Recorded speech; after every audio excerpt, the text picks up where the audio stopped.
All right, guys, here's the interview with Mark Lamonica. He joined us to talk about Chris Weidman. During the interview, I incorrectly identified his Twitter as at Mark Lamonica. It is, in fact, at Lamonica Mark. So go ahead and follow him. He's a great follow.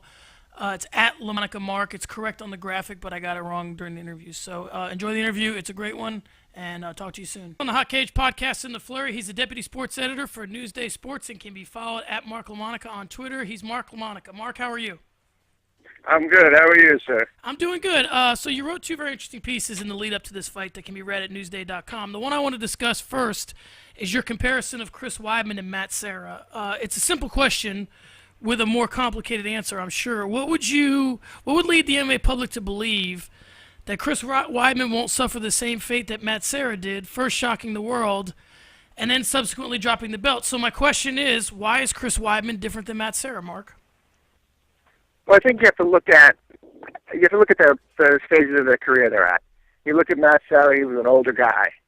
He had been through wars already. He had been through the fight game. He'd been through an Ultimate Fighter, and he'd been in the UFC for a while. He's probably 33, 34 when he won that title. You know, the way he explained it is that was his movie. That's the climax of the movie.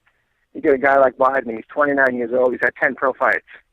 You know, he's nothing but on his way up in this game. So I think you make the comparison there is a natural one. You know, both from the island, both major upsets, same trainer. Serra trains Weidman, but at this point when they won their fights, they're at completely different points in their career, and I think that's where the biggest difference lies. Oh, so what changes have you seen in Weidman from the guy before UFC 162 and now the guy before this fight? None in terms of the person and the personality. He's the same guy. He's the family guy. You know, nothing's getting in his head in terms of ego or nothing like that. He's always been that same guy, and I think that's kind of what helps him, especially he's surrounded with the same people. You know, he grew up on the island, he lives on the island, he trains on the island. He sees the same guys all the time. So I don't think anything has changed there. What I do see is different is his media presence. He's a lot more comfortable in the spotlight talking to people now than 6 months ago, a year and a half ago, 2 years ago. You know, he's much more comfortable in that light now. And I think that's really the only difference that I've ever come across. Otherwise, he's the same dude, man. Yeah, and prior to that fight, the first time, he seemed like a guy that just kind of knew something everybody else didn't know. Like, he went to Dana, said, I'm going to ruin all your super fight plans, and he kind of seemed like he was onto something. And I mean, obviously, it came to fruition. So do you think it benefits him fighting a rematch as his title defense? I think so. I would think so. I mean, he spent 3-4 months training for that guy, and now another 6 months. So he spent the last year or so, since March, focusing training on the same guy. I certainly think it helps him that he's going up against Silva again because he's still an underdog. The latest odds I saw, he's an underdog. But even that's a gambling perspective. But just in the fight game itself, a lot of people still view him as, the underdog. And, he got lucky kind of a thing. And that's something that's, he's going to use to motivate himself and to fuel his drive even further. Yeah, I think one of the underrated parts of his game is he's got a really, really strong mental game, not only in his his fortitude and sort of what he brings to the cage mental toughness-wise, but he's a well-thought-out fighter, much like Matt Serra. Those guys have game plans. I think they kind of get a little bit of a Long Island knucklehead rap, but they're smart guys and they know what they're doing in there. I mean, you don't get to be Matt Serra's level of jiu-jitsu without, having a good, strong head on your shoulders. So do you think that he's going to employ a similar game plan or start to play the what-ifs about how he thinks Anderson might change? No, I think he's going to have a, I mean, the game plan's still the same with Silva. You got to try to get the guy down because that's where most people are going to have an advantage. And certainly, Weidman's a 4-time All-American, brown belt in Brazilian Jiu-Jitsu. So, you do the best, you do the fight on paper, he's going to have an advantage on the ground. So I certainly think you're going to look for that still because I don't know how much that's changed. I mean, maybe Silva's gotten far better at the ground game. I don't know. I haven't seen him train or anything like that. So I feel like the game plan and the blueprint is still the same. What happens, who the heck knows? But I I would envision something similar to the last fight. I mean, the first fight, Weidman got him on the ground and was working him for a little bit, and then it looked like in the first round maybe Silva had the advantage there in striking in the first round.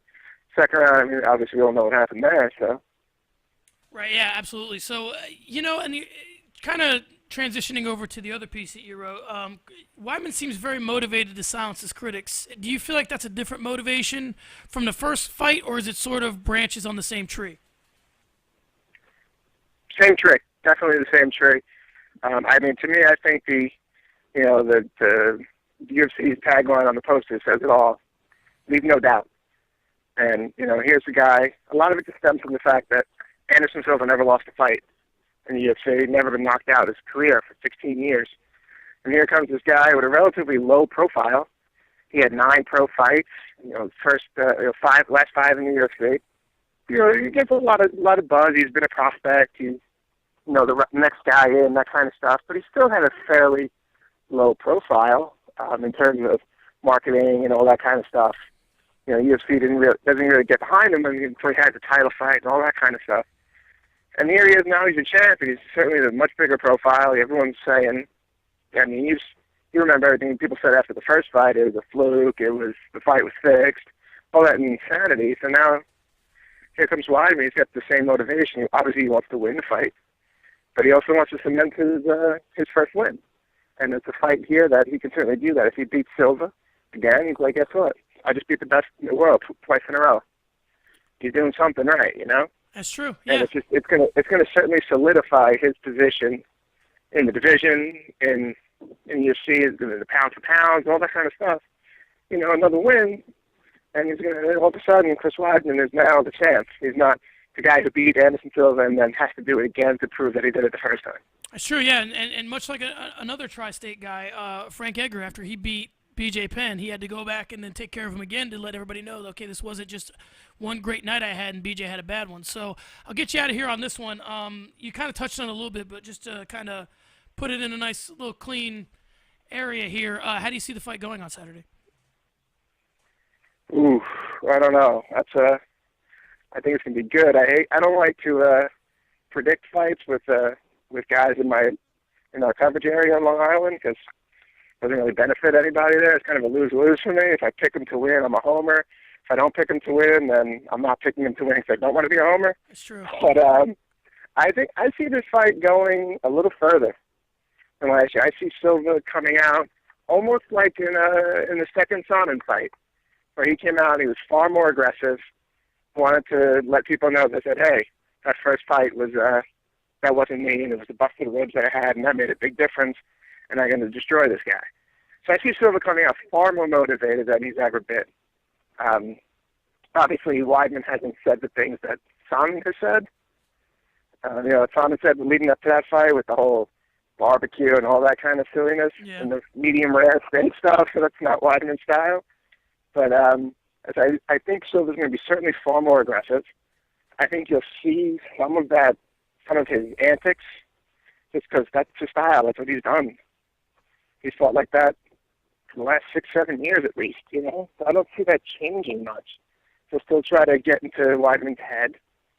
And then it's just a question of whether or not Weidman lets him in. He didn't let him in the first time. If you remember those weigh-ins from last year and then the press conference tips and all that silliness, Weidman never cracked. Yeah. And, I'd see, this fight gets stopped in the first round, I wouldn't be surprised. If it goes a distance, I wouldn't be surprised. I think what you'll see is you're going to see a motivated Weidman, regardless. He'll come in as if he's not the champ. Motivated as a challenger kind of a thing. And I think it's going to be a heck of a fight. I really do. Yeah, I agree. And, I watched that fight flashback, and his dad, Charlie Weidman, was doing a prayer. I was ready to fight Anderson Silva. That guy can't motivate you. I don't know who can. So I agree with you. I mean, I'm of two minds of the whole thing because the one hand, I'm an MMA fan, so I kind of hold Anderson Silva's legacy, I cherish it on some level. But at the same time, I think Weidman's a great champion. I think he's a good representation of the sport, and he's everything you would want your champion to be. So like you said, I think that, it's going to be a hell of a fight on Saturday. Okay, there you have it, fight fans. He's the deputy editor of Newsday, a great follow on Twitter at Mark Lamonica. He's Mark Lamonica. Mark, thanks for your time, and talk to you soon. Yeah, man. Take care.